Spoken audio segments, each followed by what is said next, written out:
Hello and welcome to News Up Now. I'm Gleidson Martins in San Francisco. What is addiction and what that means actually?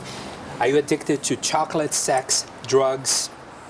Well, to talk about that here, next to me, 6-7 feet away, Renato Talhadas from San Francisco Aguilas Therapists. Thank you so much for being here. Thank you so much, Gleidson. It's an honor to be here. So what is addiction? Yeah, so it's such a big word, right? But if there's anything that people are tuning in right now, what I want you to understand is that addiction is a disease, okay? 1 out of 4 people are addicted to something, and we have to stop and really think about what that means. Addiction happens in 6 cycles that I feel like I just want to get a little scientific with you before we begin. Okay, it begins with early use. Let's use an example of chocolate. All right, you grabbed it, you enjoy it, but then you start abusing it a little bit more, eating more chocolate than you should. The sugar is not going to be good for you, but at the same time, it makes you feel good. But something happens in your brain that you start to develop a tolerance for it. And it's not just maybe that 1 or 2 almond joys that you like. You want to have 5 or 6. And you notice that every time you have it, it makes you feel so good that you become dependent on it. Every time you feel bad or something negative happens in your life. After that dependency factor, okay, the 5th factor is the addictions, all right? So you become addicted to it. You rely on it. You're dependent on it so much that it affects your way you're living. And if you don't have it, you go to the 6th factor of addiction, which is relapse. So we're talking about chocolate. Mm-hmm. It could be a little bit funny, for people who are watching us now. Okay, are they addicted to chocolate?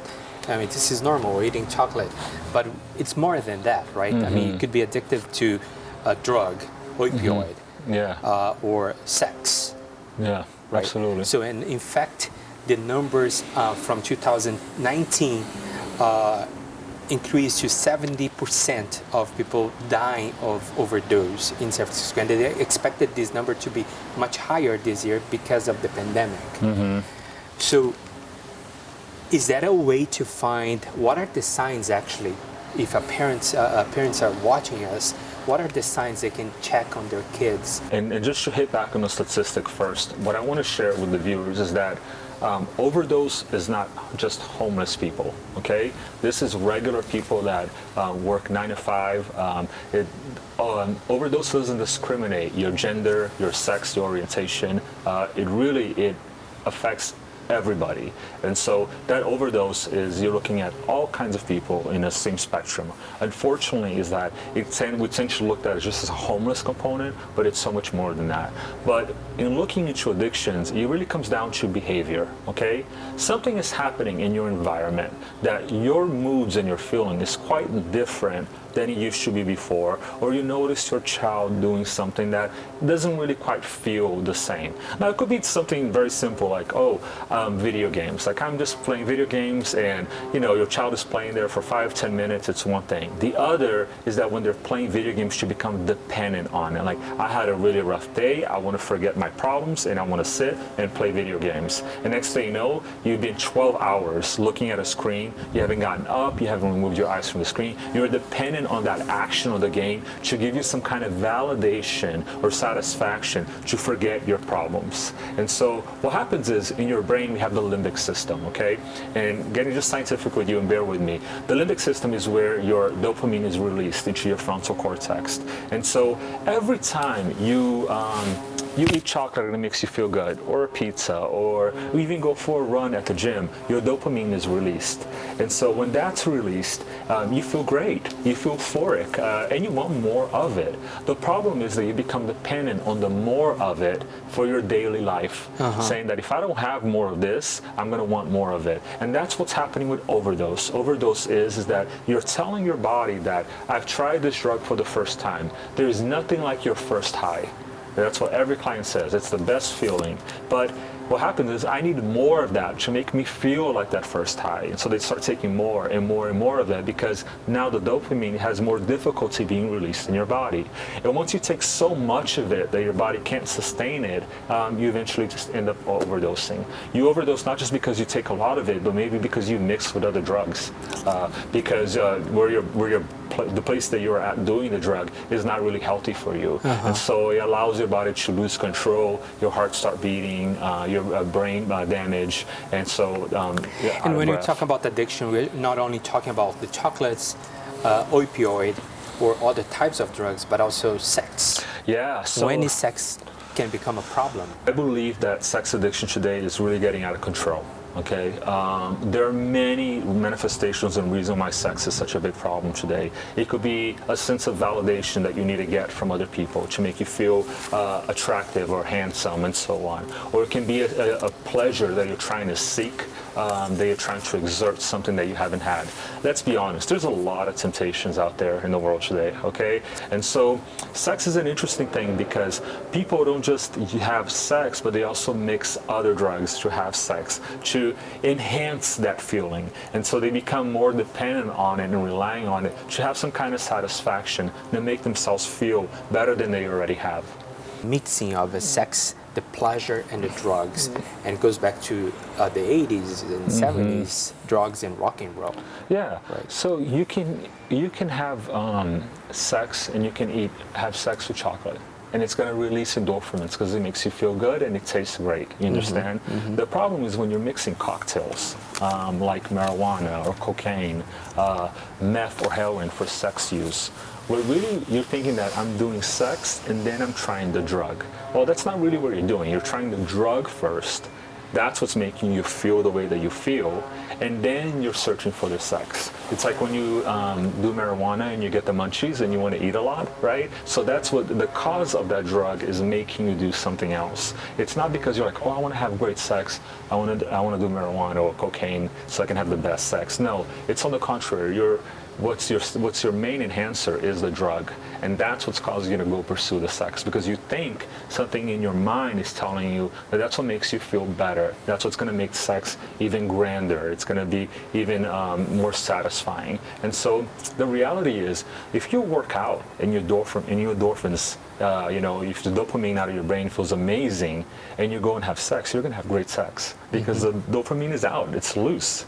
And so what you're doing is you're telling yourself, your brain, I want to put this drug or something else that's going to release more dopamine, that's going to make sex even more experiential for me, more euphoric for me. And that becomes a problem because then you're dependent on that. For nothing is going to be, you're telling your body that nothing's going to be as great of an orgasm if you mix that cocktail with your sexual experience. It's a fascinating conversation to have. So when you see someone having an overdose, dosing on the streets, like maybe seizure or whatever that might be. So how can we help that person, that individual? Yeah, so I'll go back to when I was in law school, dropout here, that you learn about this Good Samaritan law, okay, that you are obligated in the United States, wherever you are, to help someone in need in a crisis, okay? That's great, but we're not all heroes, right? And so the reality is, I would observe the environment. What is the situation? I see somebody overdosing, right? They are frothing out of the mouth, having some kind of seizure. You should be able to analyze the environment, see, hey, is it safe for me to go there, okay? Can I really touch this person? Because you don't know how that person is going to react. They can physically assault you, they can come at you, and so it could be a very scary situation, and you can put yourself in the same position that the person is in. And so after you analyze the environment and you make healthy decisions, you think, what can I do to help this person most? If it's a seizure, you turn them around, and so that way that person can go through that himself. If the person is really dying, like you can see choking, you do whatever maneuver you need to do to get that person to stop choking. If a person is freezing to death, having some kind of reaction, take off your jacket, cover the person. The reality is that we're not all first responders, and so if you're not a first responder, call 911. Ask and scream for help. I'm sure somebody around you who may have had experience to know what to do, who lives in that neighborhood, can come instantly and help you with that situation. If a person is bleeding, you want to cover the wound. But an overdose situation is very, very serious because you really can't bring the person out of the state except have them stay awake. Make that person stay awake as much as you can, because if they go through the unconscious or consciousness part of their body, you can really lose the person at that moment. If someone is watching us and just clicked, oh my gosh, I'm addicted to something, right? So what are the first thing that person needs to do to overcome that addiction? Yeah, so in my professional opinion, and mind you, I may have certification specializations in the degree on this, but there are many people that will debunk my opinions and so on. What I want to say is that we're all addicted to something, but it's not that it's bad. It's actually the level that you know that this is affecting your behavior. It's like as if saying like, you can say, I'm addicted to the ocean, to being in the beach. I love it so much, but I can't go to work. I'm lying to my partner. I can't live without, going to the beach every day and surfing, because that's what's making your dopamine being released, okay? And so if you're at this point in your life that you're like, man, I think I'm addicted to pornography. I've been hours doing this, or I think I'm addicted to shopping. Because it makes me feel so good at spending, right? Or even gambling, which is a huge problem today in society. You need to take a step back, process it out within yourself, what it is that you're feeling, okay? And then go look for help. If you notice that that you're lying to somebody, that you're being sneaky, that you're overspending money, that this is affecting your normal behavior of your life, that's when you know that addiction is a problem. You're a therapist at SF Aguilas in San Francisco, and you help many asylees as well, or asylum seekers. What are the most traumatic experiences you face with your clients? It can range from panic attacks to anxiety, right? Some clients come in because the trauma that they've experienced is so intense, it's affecting them to sleep, affecting them to work. Right? And so they come for a country looking for hope, and then they realize, wait, there's not really this much hope. Like there's discrimination, there's racism, there's these factors that I didn't contribute coming into this country. I mean, I often say if the leader of this country, how to call it, needs to be medicated or mental health, it goes down to the chain, you understand? And there's definitely a cultural and a social atmosphere happening right now where my clients are living in fear.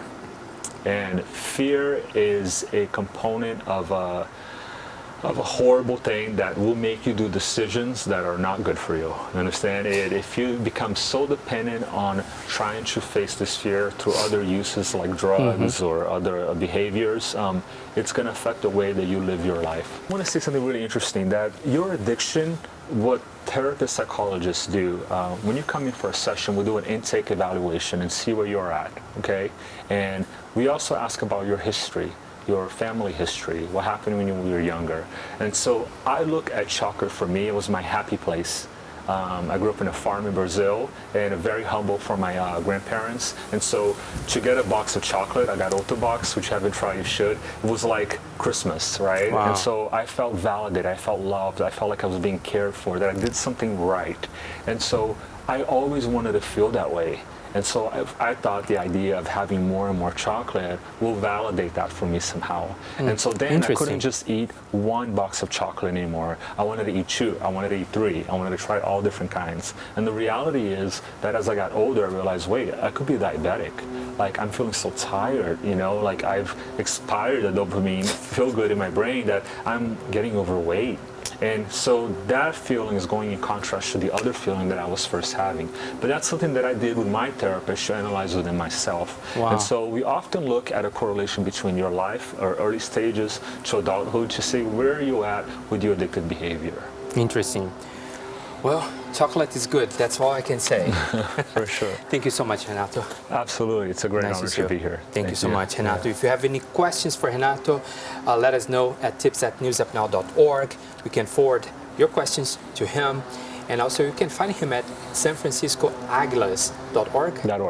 sanfranciscoaguilas.org, sfaguilas.org. Thank you so much for watching. I hope to see you next time. Be safe.